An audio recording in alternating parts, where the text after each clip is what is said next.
Kanchipuram వకుడా silks నాణ్యత మా ప్రాధాన్యత. మదీనాగూడ, మియాపూర్, హైదరాబాద్ లో త్వరలో శుభారంభం. రా తల్లి రా. అల్లుడితో చెప్పకుండా అలిగొచ్చేసావా? చాలా మంచి పని చేశావు. నా కడుపున పుట్టినందుకు నేను గర్వపడుతున్నాను. దానికి కారకుండైనందుకు నేను సిగ్గుపడుతున్నాను.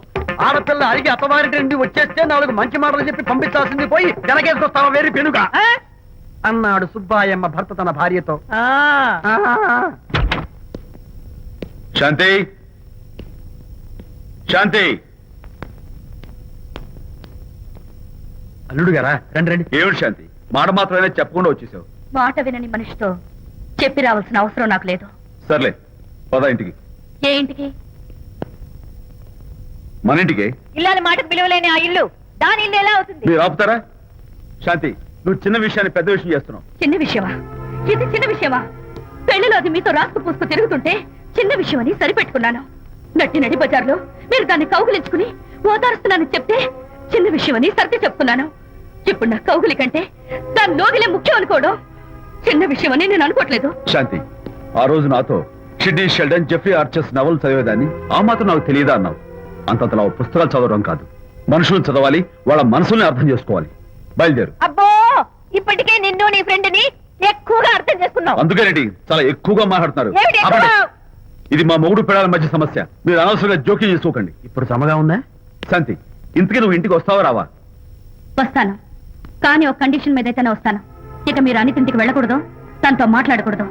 అంతేకాదు, మీ ఆ ఫ్రెండ్షిప్ ఆడ ఫ్రెండ్షిప్ పర్మనెంట్ గా కట్ చేసుకుంటేనే వస్తాను. శాంతి, మీరిద్దరు నాకు 2 కళ్ళు లాంటి వాళ్ళు. అందులో కళ్ళు పొడి చేసుకోమడి ఎలా? ఇవాళ 2 కళ్ళు అంటారు, రేపు 2 ఇళ్ళు అంటారని ఏంటి గ్యారంటీ? ఆహా, అయితే ఫైనల్ గా చెప్తాను విను. అనిత నాకు ఫ్రెండ్. నేను తనతో మాట్లాడతాను, తన ఇంటికి వెళ్తాను, తన బాగోగులు చూస్తాను. నీకు ఇష్టమైతే నాతో రా, లేకపోతే మీకు మీ ప్రత్యేకమైన ఫ్రెండ్ మీద, ప్రత్యేకమైన ఫ్రెండ్షిప్ మీద మోసు తగ్గి పెళ్ళం కావాల్సి వచ్చి నా కాళ్ళ దగ్గరికి వచ్చినప్పుడే నేను వస్తాను. నీకు అంత డెకరేషన్ లేదు. పవిత్రమైన స్నేహానికి అర్థం తెలుసుకుని భర్త లేని ఆడదాని బతుక్కి అర్థం లేదని గ్రహించి నువ్వే వచ్చి నా కాళ్ళు పట్టుకుంటావు. Mind it.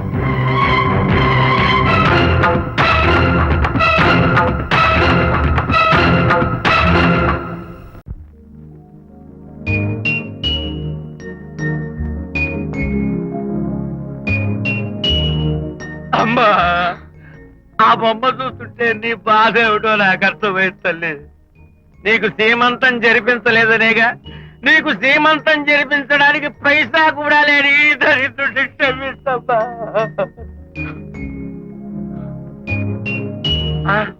నా దగ్గర డబ్బులు లేకపోతేనే నా బంగారు తల్లి, నీ బంగారు గాజులు ఉన్నాయిగా, వీటిని అమ్మేసి నీ సీమంతం ఘనంగా జరిపిస్తానమ్మా, ఘనంగా జరిపిస్తాను.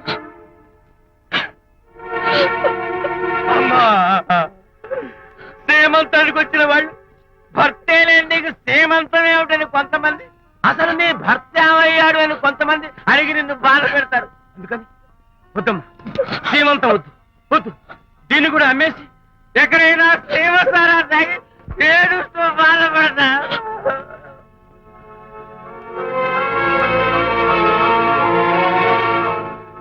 అనిత అంటే మీరే కదా? అవును. మీరు ఆర్టిస్ట్ కదా? అవును. మీరెవరు? మేము కస్తూరిబా మహిళా మండలి నుంచి వచ్చాం. తోడు లేని ఆడవాళ్ళకి, పండగలకి, పబ్బాలకి, నోములకి, సీమంతాలకి ఆత్మబంధువులమై అన్ని మేమే దగ్గరుండి జరిపిస్తాం. మీకు సీమంతం జరిపించడానికి వచ్చాం. Thank you.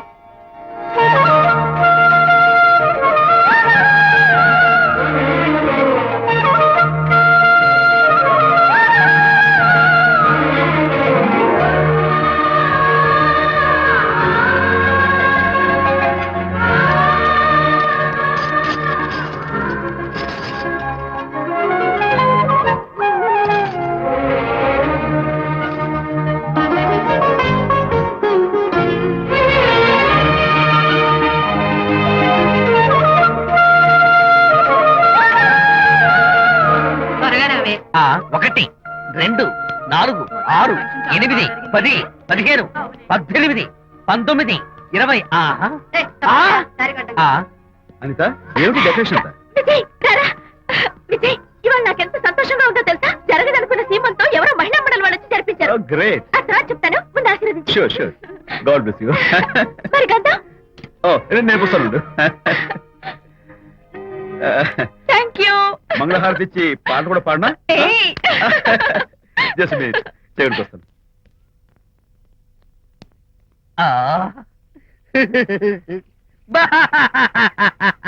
అదేంటి ఎందుకు ఏడుస్తున్నావు?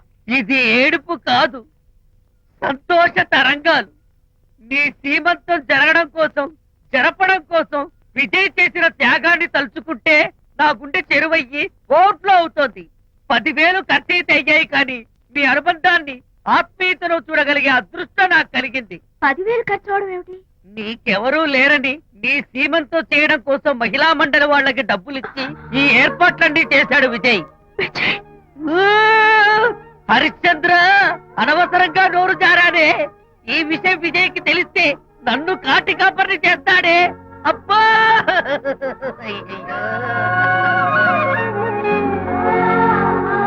అనిత,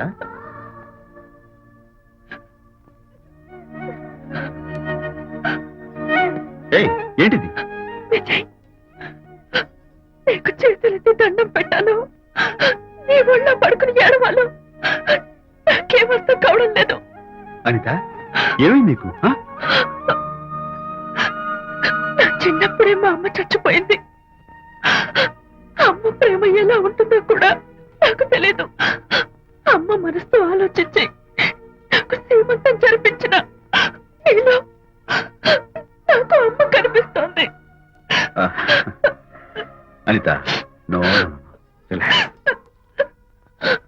ఈ టైంలో నువ్వు అస్సలు కంటతడి పెట్టకూడదు.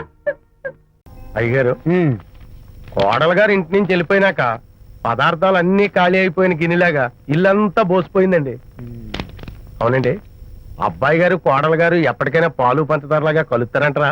అందుకేరా భయంకరమైన కుట్ర పంతున్నాను. నువ్వు వెళ్ళి కారులో పెట్టి. అలాగే సార్. అరే నాన్న, ఏంటి నాన్న? నువ్వు ఒకసారి మీ మామగారింటికి వెళ్ళి రావాలిరా. ఏంట్రా అలా మౌనంగా ఉండిపోయావు? ఏం మాట్లాడమే? ఒకసారి నన్ను కాదనుకుని వెళ్ళిపోయిన తర్వాత శాంతి నాకు పెళ్ళాం కాదు, వాళ్ళ నాన్న నాకు మామ కాడు. ఓన్లే మీ మామగారు కాదు, నా ఫ్రెండ్. ఒకసారి మా ఇంటికి వెళ్ళి రావాలి. ఎందుకు? ఎందుకంటే మీ పెళ్ళైన తర్వాత మీ ఇద్దరం కలిసి ఓ చిన్న వ్యాపారం పెట్టాం కదా. ఇప్పుడు మీరిద్దరు విడిపోయారు, మేము కూడా విడిపోవాలనుకుంటున్నాం. అందుకని ఈ డాక్యుమెంట్స్ మీద ఆయన సంతకం పెట్టించురా. ఈ మాత్రం దానికి నేనెందుకు? మళ్ళీ పంపించు. నువ్వు వెళ్తే తప్పేంటి నాన్న? నేను వెళ్ళాలని రూల్ ఏంటి నాన్న? నాన్న, నువ్వెందుకు వెళ్ళనంటున్నావో నాకు అర్థమైందే నాన్న. ఏంటి నాన్న నీకు అర్థమైంది వంకాయ? అక్కడికి వెళ్ళంగానే చమక్కుమని ఈయన గారి పెళ్ళం కనపడుతుంది. దాంతో వీడి గుండె ఢమక్కుమని పెట్టుకుంటుంది. ఆవిడేమో ఊ అని ఓ లుక్ వేస్తుంది. దాంతో వీడు ఊ అని జారి బెండ్ అయిపోతాడు. కొంచెం డెకరేషన్ ఎక్కువ అవుతుంది, తగ్గిస్తావా? ఆవిడ ఊ అని లుక్ వేస్తే ఊ అని జారిపోవడానికి నేను నీలా వీకేం కాదు, స్ట్రాంగ్ విల్ పవర్ ఉన్నవాడిని. అంత తేలిగ్గా బెండ్ అయితే వెళ్ళి సంతకం పెట్టించుకురా నాన్న. అలాగే నాన్న. అది ఇదిగో ఇక్కడి నుంచే బెండ్ అయిపోతున్నావు నాన్న. నో, అది శబాష్, ఇప్పుడు వెళ్ళు. అలాగే అలాగే. మనం అనుకున్నట్టు ఆ పేపర్లను ఇచ్చి పంపించావా? సర్లే, అవి డాక్యుమెంట్లు కాదు, విడాకుల పత్రాలు. అమ్మాయి బెదిరిపోయేట్టు నేను చేస్తాను గానీ చెప్పావు కదరా, నేను చూసుకుంటా. నువ్వు పెట్టాయి. వెరీ గుడ్, ఉంటా. అల్లుడు గారు వచ్చారట్టుంది. ఒరే తంటి, ఎవరో వచ్చారు. నమస్కారం అండి. రండి రండి. అయ్యగారు, మీ అల్లుడు గారు వచ్చారండి. ఏంటి సార్? ఎవరు వచ్చారని చెప్పావు? మీ అల్లుడు గారు వచ్చారని చెప్పారండి. అల్లుడు గారు కాదు, మీ అయ్య గారి ఫ్రెండ్ గారి అబ్బాయి గారు వచ్చారని చెప్పు. అలాగే. ఏం చెప్తావు? అల్లుడు గారు వచ్చారండి. గుడ్. ఏమిటి బాబు ఇలా వచ్చావు? చేతిలో ఆ కాగితాలు ఏమిటి? ఇలా కాగితాలతో వచ్చినందుకు నాకు బాధగానే ఉంది. వివాహం అనేది మనసుకు సంబంధించిన కాంట్రాక్ట్, వ్యాపారం అనేది మనీకి సంబంధించిన కాంట్రాక్ట్. వివాహ బంధంగా చెడిపోయేటట్టు ఉంది కాబట్టి ఫస్ట్ వ్యాపారం కాంట్రాక్ట్ రద్దు చేసుకుందాం అనుకుంటున్నారు మా నాన్నగారు. ఈ డాక్యుమెంట్స్ మీద సంతకాలు పెట్టండి. బాబు, ఏవో చిన్న చిన్న గొడవలు జరిగినంత మాత్రాన, ఏవో చిన్న చిన్న ప్రాబ్లమ్స్ వచ్చినంత మాత్రాన శాశ్వతంగా విడిపోవాలా? అవునండి, విడిపోవడం కన్నా వేరే మార్గం లేదు. సెకండ్ థాట్స్ ఏం లేవా? No second thoughts. విడిపోక తప్పదు. జీవితం ఒక ఆట బాబు, ఇందులో ఫైనల్స్ సెమీఫైనల్స్ అని రెండుంటాయి. పోనీ ఇవి సెమీఫైనల్స్ అనుకుందామా? నో, ఇవే ఫైనల్. ఇంకొక మ్యాచ్ ఏమి ఉండదా మహానుభావ? ఇదే లాస్ట్ అండ్ ఫైనల్ మ్యాచ్. గట్టబడి సాక్షి నిలబై అపశకన పక్షి, ఇది ఏమన్నా శుభకార్యం అనుకున్నావా? హలో, మీ వాడు వచ్చాడు. వ్యవహారం నాకు అప్ చెప్పావు కదా, నేను చూసుకుంటాను. మధ్యలో నీ ఫోన్ ఎందుకు? నేనే బెండ్ అవట్లేదు. బెండ్ అయ్యే ఉన్నాడు already. No no, I'm straight. సర్లేరా, కుర్రవాడు ఏదో ఆవేశంలో ఉంటే రక్త పోతుంది. పోయి నువ్వేంటి అసలు? మీ వాడు బెండ్ అవుతున్నాడు నో నో నో, నేనే బెండ్ అవట్లేదు. సంతకాలు పెట్టకపోతే నీ ఫ్రెండ్ బెండు తీస్తా. ఏమంటుంది? ఏమంటది? వ్యవహారం ఇంత దూరం వచ్చేసరికి కాళ్ళ కింద భూమి షేకై బేల చూపులు చూస్తుంది. బెండ్ అయిపోయి ఊరుకురా, గుర్తు తెచ్చుకుంటావు. లేకపోతే ఏంటి అర్థం లేకుండా మాడతావు? నేను బెండ్ అవడం ఏంటి? స్టిఫ్ గా ఉంటాను. కాకపోతే వాళ్ళ అమ్మాయి కాస్త డెకరేషన్ ఇస్తాను. వస్తున్నా. ఎక్కడికి? ఆ మూతి ఇక్కడ పెట్టి మాట్లాడండి. ఏంట్రా ఏంటి ఫోన్ లోని గొడవ? ఇక మీద మన ఇద్దరి మధ్య బంధుత్వాలు గాని భాగస్వామ్యాలు గాని లేవని చట్టం పెట్టు. రగ్గా అవన్నీ నేను చెప్పాను అన్నారు. ఫోన్ పెట్టాయి కానివ్వండి. ఏమిటో పిల్లల్ని కన్నావు గానీ వాళ్ళ తలరాతల్ని కన్నావా అని. దీని మీద కూడా పిల్లల్ని చూస్తే అలా పిల్ల చూస్తే ఇలా. దీని మీద కూడా ఇక చాలేమో అల్లుడు గారు. అరే, అల్లుడు గారు అంటే మిమ్మల్ని కూడా పిలుతాడేమో. ఇక చాలేమో నా ఫ్రెండ్ గారు అబ్బాయి గారు. చాలదు, ఇప్పుడు సరిపోతుంది. థ్యాంక్స్. ఇక్కడి నుంచి మీకు మాకు, మీ ఇంటికి మా ఇంటికి, మీ మనుషులకి మా మనుషులకి సంబంధాలు కట్. హలో, మీరిద్దరు అన్నా చెల్లెళ్ళా? ఫ్రెండ్సా? ఈ ఇంటికి ఇంట్లో వాళ్ళకి ఫ్రెండ్స్ అన్నా ఫ్రెండ్షిప్ అన్న అర్థం తెలియదు. కాబట్టి నా మాట విని మీ ఫ్రెండ్షిప్ ని ఈ రోజే కట్ చేసుకోండి. లేకపోతే పెద్ద అయ్యాక నాలా బాధపడాల్సి వస్తుంది. ఏంటి సార్, మొగుడు పిల్లలు విడిపోతుంటే కలపడానికి ప్రయత్నం చేయాలి కానీ మీ ఫ్రెండ్ గారు అబ్బాయి గారు సంతకాలు చేయమన్నారు కదా అని విడాకుల మీద పశ్చిమ సంతకాలు చేసేస్తారా? ఫ్రెండ్ గారి అబ్బాయి గారు కాదు, అల్లుడు గారు.